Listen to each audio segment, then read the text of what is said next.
Анда эмесе биз азыр ушул күйөөсүнүн ойноштук кылып жатканын көрүп калган айымдын окуясына кулак салып көрбөйлүбү? Анан аты белгилүү себептерден улам өзгөртүлгөн. Демек сиздер үчүн ушул Махабат айымдан алынган маек.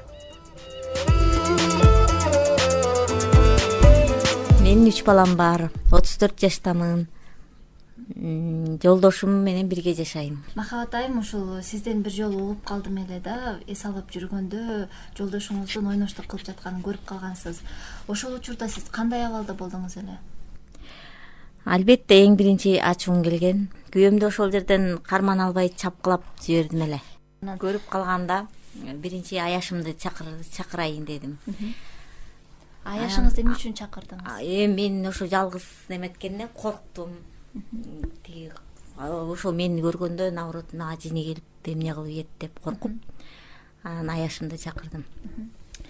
Аяшым келип экөөбүз кирсек эле экөө жатыптыр. Анан мен жиним келип аны чапкылап кетип. Чапкылап бул эмне кылганың десем, кайра мага жини келип туруп баса калып мени аябай сабады. Сабап баштаганда аяшымга тиги тең туштарыбызды чакырып, алардын баары көлдүн жээнен чуркап келгичекти аябай сабап салды. Мен 3 ай боюмда аар болчу. Ошондо жаман болуп тигил аял келинди уруштум. Сен эмне себептен анын астына жатып бересиң? Мындай сенде аялдык касиет барбы? Деп аны уруштум. Эмнеге эркектердин баары эле бизге антип жабыша бербейт? Деп аябай урушсам эле ал унчукпай эле кийинип алып кетип калды. Анан ал бүйүк астына барып, комнатасына барса эле күйөөсү жини келип, аны сабап салды.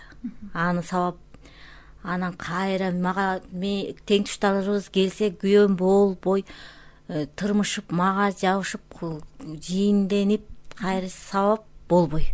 Анан аны басып алып туруп, кайра тең туш балдар аны сабашты. Ал күйөөңүз эмне үчүн сизге жинденди деп ойлойсуз? Билбейм, ошо өзүм деле түшүнбөй калдым да эмне себептен жини келгенин. Ошол аял менин жаткандыгына үстүнө кирип барсам, ошого жини келдиби, эмнеге жини келди билбейм. Негизи мурун ушундай болуп кетет деп ойлочу элеңиз? Жок, эчтеке оюмда жок болчу да. Жакшынакай эле эс алып, жылда эле эс алып барчубуз, жылда тең туштарыбыз менен барчубуз. Анан ошол кезде ошондой болуп кеткенин мен өзүм түшүнөм. Эмне себеп болду деп ойлойсуз? Эмне үчүн ал ошондой ишке барды? Ал өзү ошондой келин экен ал. Өзү ошондой эркек биздин бир эле менин күйөөм эмес, башка тең туш балдарыбызды ошентип жабышып бага. Аны тиги комнатага киргизип алып, бакыртып, өкүртүп, аны эмне кылышты билбейм, иш кылып ошентип атышкан. Анан ал жерден ыйлап жатасыз ошол. Ыйлап мен аябай жаман болуп, балдарыбыз кой антпей, минтпей, сен эмнеге минтесиң деп күйөөмдү аябай урушуп барды. Ошентип анан аябай күйөөмдү жек көрүп жаман болду. Сиз айтып жатасыз, ал ошол ойноштук кылуусуна ошол сиздин аяшыңыз өзү күнөөлүү болуп жатат э? Аяшыбыз жүрүм туруму менен өзү ошо тең туш балабыздын эле аялы. Өзү эле ошондой мынтип кыйшалактап баргинге эмнеге башка бир аялдарга анте бербейт да, бир эле ошол эле ошентип жүрдү. Андан кийин эле менин күйөөм ошондой болуп калды.